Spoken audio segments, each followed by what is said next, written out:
shut up and sleep with me, come on, why don't you sleep with me, shut up and sleep with me, come on, and sleep with me, shut up and sleep with me, come on, why don't you sleep with me, shut up and sleep with me, come on, and sleep with me, shut up and sleep with me, come on, why don't you sleep with me, shut up and sleep with me, come on, and sleep with me, shut up. Kellel on palju naiselikku energiat, see tahab ühiskonnas kõrget kohta saada või ütleme üldse materiaalne tegemine ja niisugune karjäär toimub naiselikul energial. Ja nüüd ongi küsimus näiteks selles, et miks siis naispoliitikuid vähe on. Aga põhjus on väga lihtne.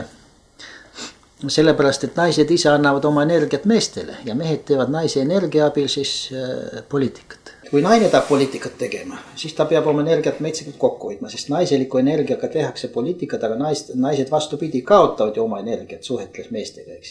Energia andmine muidugi käib sellesama seksuaalse vahekorra kaudu. Ühesõnaga pärast seda, kui on seksuaalne vahekord olnud, siis pidevalt naise energia voolab meestele. See mitme naise pidamine on kasulik meespoliitikutele ja ütleme, meil käib see abielu muidugi järjekorras, et nagu Savisaar on seal 4-5 naisega juba abielus, eks, või vähemalt 3 ametlikult olnud, eks. Nii et need 3 naist annavad tal pidevalt praegu energiat. Isegi siis, kui ta enam pole abielus? Jaa, isegi siis. Seni kaua, kui sel naisel on, ütleme see, kui see menopaus hakkab, sinna maani annab energiat. Nii kui tal naisel energia vabaneb järgmiseks lapseks, see seenerakk eraldub, nii kui Savisaar saab energiat, ütleme. Ja kõik mehed. Nii.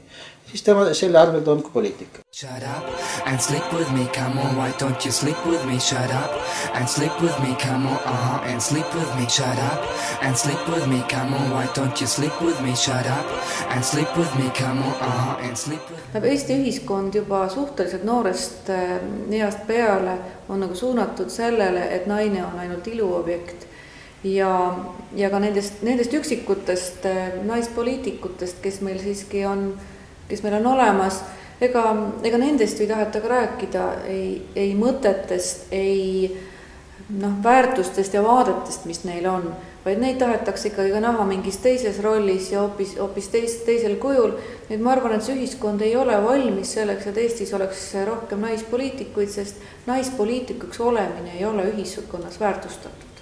Suhtumine küll on naistesse ja see on sisse kujundatud seda, et naine peab olema kena ja ilus ja tal on hoopis teised väärtused ja mõtted, aga samas ei huvita kedagi see, et naine võib olla palju parem juht, palju tugevam poliitik, sest olgem ausad, naised siiski on põhjalikumad, naised on tõsisemad, naised on, nad võtavad neid asju nagu rohkem südamega ja minu arvates loomulikult Eesti poliitika ainult selle tõttu väga kannatab, et naispoliitikuid on vähe, kuna, nagu ma olen seda korduvalt välja öelnud, et minu jaoks Eesti poliitika ei ole enam see koht, kus inimene, kellel on nagu elus midagi öelda, ka poliitilis, kes kannab oma missiooni, et selle jaoks Eesti poliitika ei ole koht, kus ta saaks ennast teostada, kuna meil on poliitikas ju ainult intriigid, võimumängud. See ei ole nagu missiooni tunnetamine, mis minu jaoks, kui meie 90ndate alguses astusime poliitikasse, siis meie jaoks oli poliitika tõeline missioon. Kuidas te toetate oma abikaasat poliitilisel areenil? Meil on see asi võib-olla natuke teistmoodi, kuna me oleme mõlemad tipp-poliitikud, siis ei saa öelda, et mina olen see kodusoojendaja ja sakivesi ainult, kahtlemata ka need ülesanded tulevad mul teha, aga ma ei näe oma abikaasal seda rolli sellena, et ma olen ainult nagu kaasas käia või kõrvalseisja. Ma arvan, et me oleme paar selles mõttes poliitikas, et me käime teineteise kõrval ja sisuliselt veame seda ühte sama vankrit ja niimoodi me toetamegi, et me teeme neid asju koos. Ja kui ühel on keerulised ajad, saab teise käest nõu, et pigem on selline partnerlussuhe, aga mitte selline tagalakindlustamine, mida mina suudan abikaasale pakkuda. Asi on nimelt selles, et Jumal toitub inimese energiast, sest Jumal on, ütleme, tavaliselt loom ja loom tahab ennast ülendada. Tahab saada inimeseks ja siis tegelikult tema tahab saada inimeseks. Sellepärast ta tulebki siia ja paneb oma energiat inimesse ja saab inimese energiat vastu. Kust te saate energiat poliitikaga tegelemiseks?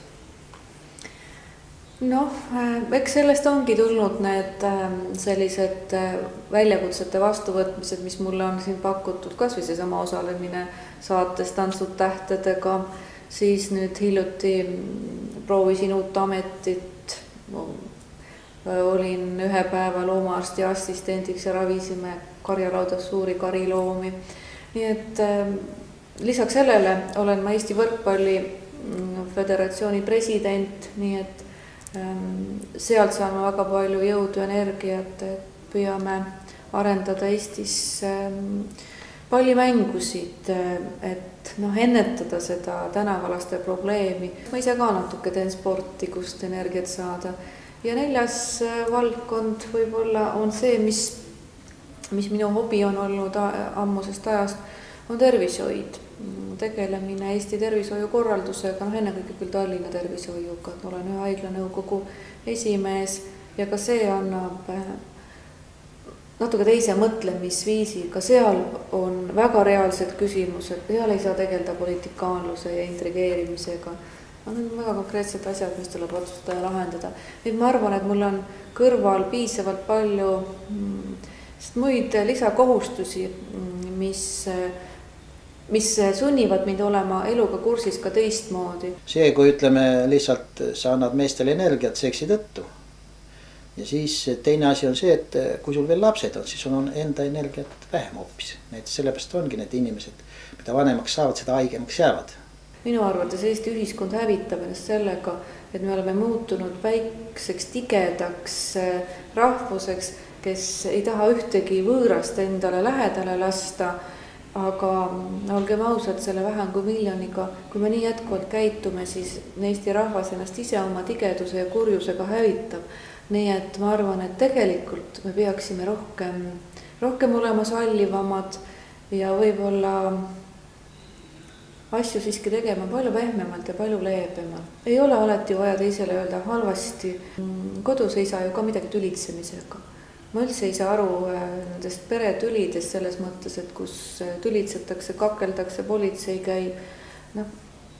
See ei ole nagu mitte kunagi mulle omane olnud, et kui on midagi öelda, kas siis öeldakse väga rahulikult või siis kui see perekond ei ole valmis omavahel rääkima, siis nad elavad nii kaua, kui nad elavad koos ja siis nad lihtsalt lähevad vaikides lahku. Ka see on võimalik, aga rusikatega selgeks teha, karjuda, tigetseda, olla väga jõuline. Ma ei arva, et see on nüüd ainus relv, mis poliitikas või elus üldse läbi läheb. Ja nüüd, kui mees ja naine tülitsevad, eks ju, siis ongi, et siis vabaneb see energia, emotsionaalne energia. Ja siis Jumal toitub sellest. Tema on kohal, kui ta juba tüli alustab, siis on juba kohal. Ja siis mees ja naine siis mõlemad vihastavad ja siis pulskab see energia välja mõlemist. Tema sööb selle ära. Shut up and sleep with me, come on, why don't you sleep with me? Shut up and sleep with me, come on, and sleep with me. Shut up and sleep with me, come on, why don't you sleep with me? Shut up and sleep with me, come on, and sleep. Energiapärandus ongi see, et naine annab oma energia, põhienergia, suure tüki energiast ära tütrele. Mees annab pojale. Nii kui naisel on palju tütreid, siis ta ise muutub järjest nõrgemaks ja tema enda poliitikavõime langeb. Sellepärast saavadki poliitikat teha ainult vanad vedlikud, nagu Erdma ja. Mina ise olen küll pärast oma lapse sünnitamist ikka mingil määral hoopis teistsugune inimene, kui ma enne seda olin. Ma olen märksa tundlikum, tähelepanelikum, hoolivam, kui ma enne seda olin või mul oli seda vajadust olla. Ja kahtlemata selline ema roll ja naise roll, see kasvatab ka sellist vaistlikkuse tunnet naises. Naine on oma loomuselt ja oma elu korralduse tõttu või sellelt kohustustelt, mis temalt oodatakse elus, ta muutub tundlikumaks, sensitiivsemaks. Mina näiteks ootan seda aega, kus ka mehed võiksid õnnest nutta ja kurvastusest nutta, sest meil ei ole see kombeks. Kuigi minu ringkonnas on neid ka mehi, kes tegelikult on sedavõrd tunnetusega, aga neid on siiski vähem. Kas Edgar Savisaar nutab õnnest või kurvastusest? Jah, kurvastusest on ta nutnud küll. nii et seda ma olen näinud. Õnne, ma ei tea, kas pole nii suurt õnne olnud või seda ta väljendab teistmoodi, aga jah, nutma tunda küll.